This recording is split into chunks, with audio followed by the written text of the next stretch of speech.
ਤੁਹਾਨੂੰ ਕੀ ਲੱਗਦਾ as a ਕੌਮ ਦਾ ਜਥੇਦਾਰ ਰਿਪਰੈਜ਼ੈਂਟ ਕਰਨਾ ਹੁੰਦਾ ਹੈ, ਜਿੱਥੇ ਜਥੇਦਾਰ ਜਾਂਦਾ ਹੈ ਸਾਰੀ ਕੌਮ ਉਹਦੇ ਨਾਲ ਤੁਰ ਰਹੀ ਹੁੰਦੀ ਆ।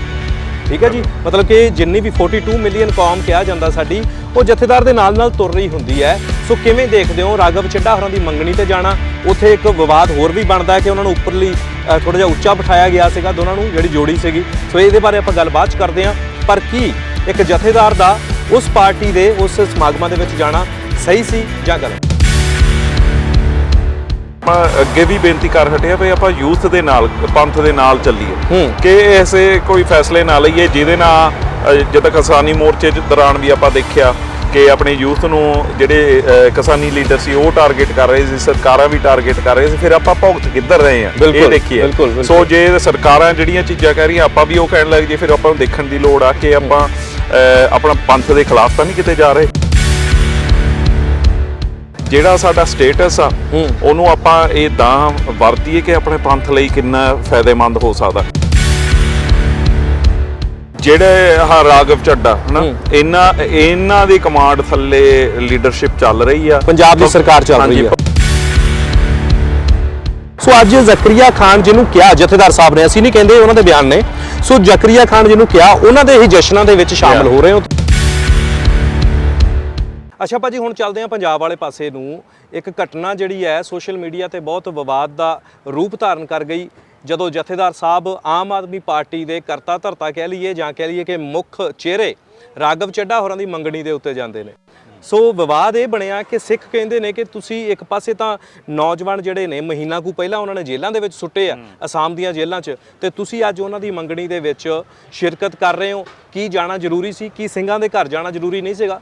ਮਤਲਬ ਇਹ ਵਿਵਾਦ ਇਸ ਵੇਲੇ ਚੱਲਿਆ ਹੋਇਆ। ਤੁਹਾਨੂੰ ਕੀ ਲੱਗਦਾ ਐਜ਼ ਏ ਕੌਮ ਦਾ ਜਥੇਦਾਰ ਰਿਪਰੈਜ਼ੈਂਟ ਕਰਨਾ ਹੁੰਦਾ ਹੈ, ਜਿੱਥੇ ਜਥੇਦਾਰ ਜਾਂਦਾ ਹੈ ਸਾਰੀ ਕੌਮ ਉਹਦੇ ਨਾਲ ਤੁਰ ਰਹੀ ਹੁੰਦੀ ਆ। ਠੀਕ ਹੈ ਜੀ, ਮਤਲਬ ਕਿ ਜਿੰਨੀ ਵੀ 42 ਮਿਲੀਅਨ ਕੌਮ ਕਿਹਾ ਜਾਂਦਾ ਸਾਡੀ, ਉਹ ਜਥੇਦਾਰ ਦੇ ਨਾਲ ਤੁਰ ਰਹੀ ਹੁੰਦੀ ਹੈ। ਸੋ ਕਿਵੇਂ ਦੇਖਦੇ ਹੋ ਰਾਘਵ ਚੱਡਾ ਹੋਰਾਂ ਦੀ ਮੰਗਣੀ ਤੇ ਜਾਣਾ? ਉੱਥੇ ਇੱਕ ਵਿਵਾਦ ਹੋਰ ਵੀ ਬਣਦਾ ਹੈ ਕਿ ਉਹਨਾਂ ਨੂੰ ਉੱਪਰਲੀ ਥੋੜਾ ਜਿਹਾ ਉੱਚਾ ਬਿਠਾਇਆ ਗਿਆ ਸੀਗਾ ਦੋਨਾਂ ਨੂੰ, ਜਿਹੜੀ ਜੋੜੀ ਸੀਗੀ। ਸੋ ਇਹਦੇ ਬਾਰੇ ਆਪਾਂ ਗੱਲਬਾਤ 'ਚ ਕਰਦੇ ਹਾਂ। ਪਰ ਕੀ ਇੱਕ ਜਥੇਦਾਰ ਦਾ ਉਸ ਪਾਰਟੀ ਦੇ ਉਸ ਸਮਾਗਮਾਂ ਦੇ ਵਿੱਚ ਜਾਣਾ ਸਹੀ ਸੀ ਜਾਂ ਗਲਤ? ਸੋ ਪਹਿਲਾਂ ਤਾਂ ਆਪਾਂ ਅਕਾਲ ਤਖਤ ਸਾਹਿਬ ਦੀ ਜਿਹੜੀ ਮਹਾਨਤਾ ਉਹਦੇ ਤੇ ਆਪਾਂ ਉਂਗਲ ਨਹੀਂ ਚੱਕ ਸਕਦੇ। ਸੋ ਆਪਾਂ ਸਤਿਕਾਰ ਕਰਦੇ ਹਾਂ, ਜਿਵੇਂ ਕਿ ਜਿਹੜੇ ਵੀ ਕੋਈ ਜਥੇਦਾਰ ਆ, ਭਾਵੇਂ ਆਪਾਂ ਐਗਰੀ ਕਰਦੇ ਹਾਂ ਕਿ ਨਹੀਂ, ਉਹਨਾਂ ਦਾ ਆਪਾਂ ਸਤਿਕਾਰ ਉਨਾ ਹੀ ਕਰਦੇ ਹਾਂ। ਪਰ ਅਸੀਂ ਇਹ ਬੇਨਤੀ ਕਰਦੇ ਕਿ ਆਪਣੀ ਕੋਈ ਵੀ ਲੀਡਰਸ਼ਿਪ ਹੋਵੇ ਹੈ ਨਾ, ਆਪਾਂ ਅੱਗੇ ਵੀ ਬੇਨਤੀ ਕਰ ਹਟਿਆ ਵੀ ਆਪਾਂ ਯੂਥ ਦੇ ਨਾਲ, ਪੰਥ ਦੇ ਨਾਲ ਚੱਲੀਏ ਕਿ ਐਸੇ ਕੋਈ ਫੈਸਲੇ ਨਾ ਲਈਏ ਜਿਹਦੇ ਨਾਲ ਜਿੱਦਾਂ ਕਿਸਾਨੀ ਮੋਰਚੇ ਦੌਰਾਨ ਵੀ ਆਪਾਂ ਦੇਖਿਆ ਕਿ ਆਪਣੇ ਯੂਥ ਨੂੰ ਜਿਹੜੇ ਕਿਸਾਨੀ ਲੀਡਰ ਸੀ ਉਹ ਟਾਰਗੇਟ ਕਰ ਰਹੇ ਸੀ, ਸਰਕਾਰਾਂ ਵੀ ਟਾਰਗੇਟ ਕਰ ਰਹੇ ਸੀ। ਫਿਰ ਆਪਾਂ ਭੁਗਤ ਕਿੱਧਰ ਰਹੇ ਹਾਂ ਇਹ ਦੇਖੀਏ। ਸੋ ਜੇ ਸਰਕਾਰਾਂ ਜਿਹੜੀਆਂ ਚੀਜ਼ਾਂ ਕਹਿ ਰਹੀਆਂ ਆਪਾਂ ਵੀ ਉਹ ਕਹਿਣ ਲੱਗ ਜੇ, ਫਿਰ ਆਪਾਂ ਨੂੰ ਦੇਖਣ ਦੀ ਲੋੜ ਆ ਕਿ ਆਪਾਂ ਆਪਣਾ ਪੰਥ ਦੇ ਖਿਲਾਫ ਤਾਂ ਨਹੀਂ ਕਿਤੇ ਜਾ ਰਹੇ। ਕਰਕੇ ਪ੍ਰਾਪਤੀਆਂ ਤਾਂ ਆਪਣੀਆਂ ਫੇਰ ਹੀ ਹੋਊਗੀਆਂ ਨਾ ਜੇ ਆਪਾਂ ਇੱਕਾ ਦਿਖਾਵਾਂਗੇ, ਕਰਕੇ ਸਰਕਾਰਾਂ ਨੇ ਤਾਂ ਸਾਡੇ ਖਿਲਾਫ ਹੀ ਰਹਿਣਾ ਸਦਾ ਹੀ। ਸੋ ਜਦੋਂ ਜਥੇਦਾਰ ਸਾਹਿਬ ਹੁਣਾਂ ਦੀ ਜਿਹੜੀ ਗੱਲ ਤੁਸੀਂ ਕੀਤੀ ਕਿ ਆਪਾਂ ਉਹਨਾਂ ਨੂੰ ਇਕੱਲਿਆਂ ਨੂੰ ਟਾਰਗੇਟ ਨਹੀਂ ਕਰਦੇ, ਪਰ ਜਿਹੜੀ ਆਪਣੀ ਲੀਡਰਸ਼ਿਪ ਆ ਉਹਨਾਂ ਨੂੰ ਦੇਖਣਾ ਚਾਹੀਦਾ ਕਿ ਜਿਹੜਾ ਸਾਡਾ ਸਟੇਟਸ ਆ ਉਹਨੂੰ ਆਪਾਂ ਇਦਾਂ ਵਰਤੀਏ ਕਿ ਆਪਣੇ ਪੰਥ ਲਈ ਕਿੰਨਾ ਫਾਇਦੇਮੰਦ ਹੋ ਸਕਦਾ। ਕਿ ਜਾਣੀ ਹੁਣ ਦੇਖੋ ਸਾਡੇ 300-400 ਯੂਥ ਕਹਿ ਲਈਏ ਜਾਂ ਸੰਗਤ ਮੈਂਬਰ ਪਬਲਿਕ ਪੰਜਾਬ ਚੋਂ ਚੱਕ ਲਈ ਹਨਾ, ਉਹਨਾਂ ਦੇ ਪਤਾ ਨਹੀਂ ਕਿਹੜੇ ਕਿਹੜੇ ਕੇਸ, ਕਿਹੜਾ ਤਸ਼ੱਦਦ, ਕਈ ਤਾਂ ਆਪਣੇ 1-2 ਕੇਸ ਸੁਣ 'ਚ ਵੀ ਆਏ ਸੀ ਕਿ ਪੁਲਿਸ ਨੇ ਸਿੰਘ ਮੋਰਚਿਆਂ ਤੋਂ ਚੱਕੇ ਤੇ ਬਾਅਦ 'ਚ ਫਿਰ ਉਹਨਾਂ 'ਚੋਂ ਘੱਟੋ ਘੱਟ ਇੱਕ ਸਿੰਘ ਦਾ ਨਾਂ ਆਇਆ ਸੀ ਜਿਹੜਾ ਸ਼ਹੀਦ ਕਰ ਦਿੱਤਾ ਗਿਆ ਸੀ। ਉਹਨੂੰ ਜਾਣੀ ਉਹ ਮੋਰਚੇ ਦੇ ਟੈਂਟ ਵਿੱਚੋਂ ਲੱਭਿਆ ਗਿਆ ਤੇ ਉਹ ਬਹੁਤ ਬੁਰੇ ਹਾਲਾਤਾਂ 'ਚ ਹਨਾ। ਤੇ ਮਤਲਬ ਇਹ ਆ ਕਿ ਤਸ਼ੱਦਦ ਹਜੇ ਵੀ ਹੋ ਰਿਹਾ। ਤੇ ਜੇ ਆਪਾਂ ਦੇਖੋ ਅਲਟੀਮੇਟਮ ਆਇਆ ਸੀਗਾ ਜਥੇਦਾਰ ਸਾਹਿਬ ਵੱਲੋਂ, ਆਪਾਂ ਸਾਰਿਆਂ ਨੇ ਸ਼ਲਾਘਾ ਕੀਤੀ ਸੀ, ਵਾਹ ਜੀ ਵਾਹ ਜਥੇਦਾਰ ਸਾਹਿਬ ਨੇ ਬਹੁਤ ਵਧੀਆ ਐਕਸ਼ਨ ਲਿਆ ਉਹਦੇ ਤੇ। ਪਰ ਆਪਾਂ ਨੂੰ ਇਕੱਲੇ ਜਥੇਦਾਰ ਸਾਹਿਬ ਹੀ ਨਹੀਂ, ਸਾਰੇ ਪੰਥ ਨੂੰ ਉਹਦੇ ਤੇ ਪਹਿਰਾ ਦੇਣਾ ਚਾਹੀਦਾ ਸੀ, ਏਕਾ ਕਰਕੇ। ਆਪਣੇ ਮੁੰਡੇ ਸਿੰਘ ਸਾਰੇ ਜੋ ਵੀ ਸਿੰਘਣੀ ਜਿਨ੍ਹਾਂ ਨੂੰ ਵੀ ਫੜਿਆ ਸੀਗਾ ਉਹਨੂੰ ਰਿਹਾ ਕਰਨਾ ਚਾਹੀਦਾ, ਕਿਉਂਕਿ ਆਪਾਂ ਨੂੰ ਇਹ ਪਤਾ ਕਿ ਜਿੱਦਾਂ ਸਰਕਾਰਾਂ ਆਪਦੇ ਬੇਸ ਤੇ ਰਿਹਾ ਕਰ ਰਹੀਆਂ, ਉਹਨਾਂ ਨੂੰ ਫਿਰ ਰਿਹਾ ਨਹੀਂ ਆਪਾਂ ਕਹਿ ਸਕਦੇ। ਉਹਨਾਂ ਦੀ ਸਾਰੀ ਜ਼ਿੰਦਗੀ ਸ਼ਾਇਦ ਕੋਟਾ ਕਚਹਿਰੀਆਂ ਦੇ ਚੱਕਰਾਂ 'ਚ ਨਿਕਲ ਜਾਵੇ। ਬਿਲਕੁਲ। ਫਿਰ ਜਿਨ੍ਹਾਂ ਨੂੰ ਰਿਹਾ ਕਰ ਵੀ ਰਹੇ ਸੀ ਉਹਨਾਂ ਨੂੰ ਇਹ ਜਾਣੀ ਕੰਡੀਸ਼ਨ ਰੱਖੀ ਸੀ ਕਿ ਬਾਹਰ ਜਾ ਕੇ ਉਹਨਾਂ ਨੂੰ ਆਪਣੇ ਸਿੰਘਾਂ ਨੂੰ ਭੰਡੋ।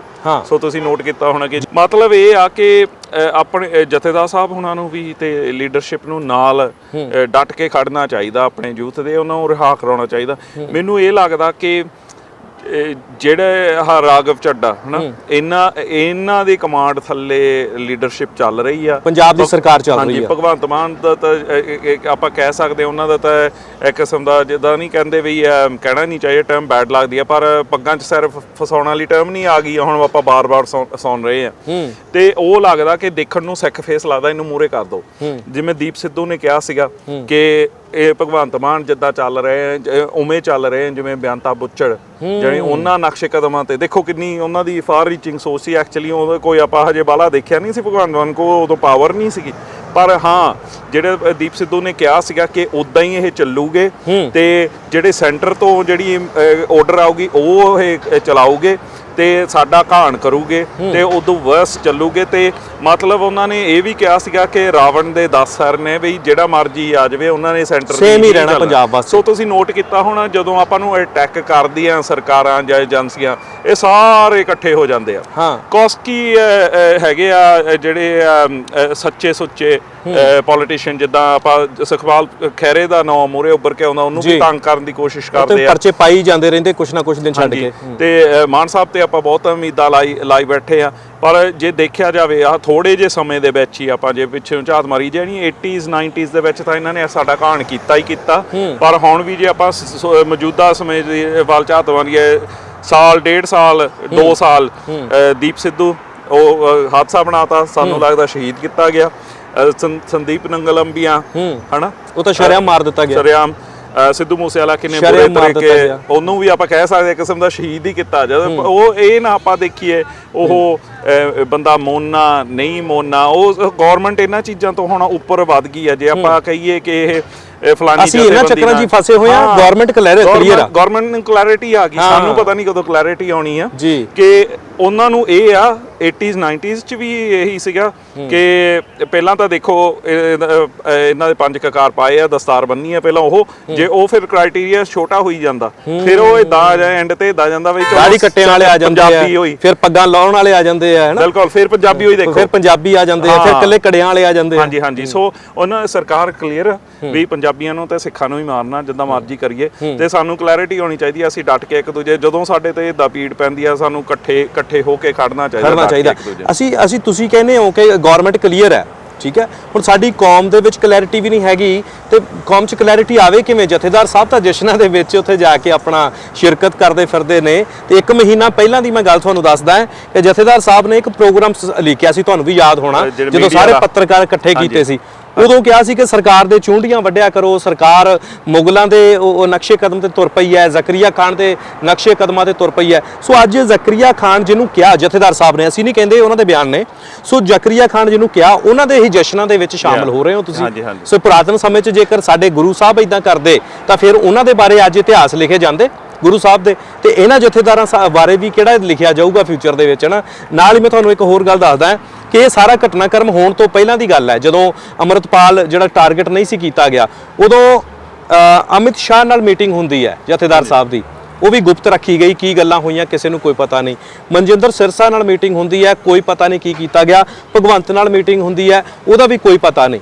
ਸੋ ਹੁਣ ਸੋਸ਼ਲ ਮੀਡੀਆ ਤੇ ਤਾਂ ਇਹ ਵੀ ਗੱਲਾਂ ਚੱਲਦੀਆਂ ਕਿ ਉਹਨਾਂ ਮੀਟਿੰਗਾਂ ਦੇ ਵਿੱਚ ਬਹੁਤ ਕੁਝ ਡਿਸਾਈਡ ਕੀਤਾ ਗਿਆ ਸੀਗਾ ਕਿ ਜੋ ਪੰਜਾਬ 'ਚ ਵਰਤਣ ਵਾਲਾ ਹੈਗਾ। ਚਲੋ ਅਸੀਂ ਇਹ ਨਹੀਂ ਕਹਿੰਦੇ ਕਿਉਂਕਿ ਸਾਡੇ ਕੌਮ ਦੇ ਜਥੇਦਾਰ ਨੇ, ਪਰ ਅੱਜ ਦੀ ਘਟਨਾ ਨੇ ਦਿਲ ਦੁਖੀ ਕੀਤਾ, ਸੋ ਤਾਂ ਕਰਕੇ ਉਹ ਸਾਰੀਆਂ ਘਟਨਾਵਾਂ ਰਿਲੇਟ ਕਰ ਰਹੇ ਹਾਂ ਅਸੀਂ ਜੀ। ਹਾਂਜੀ, ਫਿਰ ਉਹ ਮੂਹਰੇ ਆ ਜਾਂਦੀ ਹੈ ਚੀਜ਼ਾਂ, ਫਿਰ ਆਪਾਂ ਨੂੰ ਜਦੋਂ ਡਾਊਟ ਪੈਦਾ ਹੋ ਜਾਵੇ, ਕਹਿੰਦੇ ਹੁੰਦੇ ਆ ਨਾ ਸ਼ੱਕ ਦਾ ਕੋਈ ਇਲਾਜ ਨਹੀਂਗਾ, ਉਹ ਆ ਸਾਡੀ ਸਿਚੁਏਸ਼ਨ।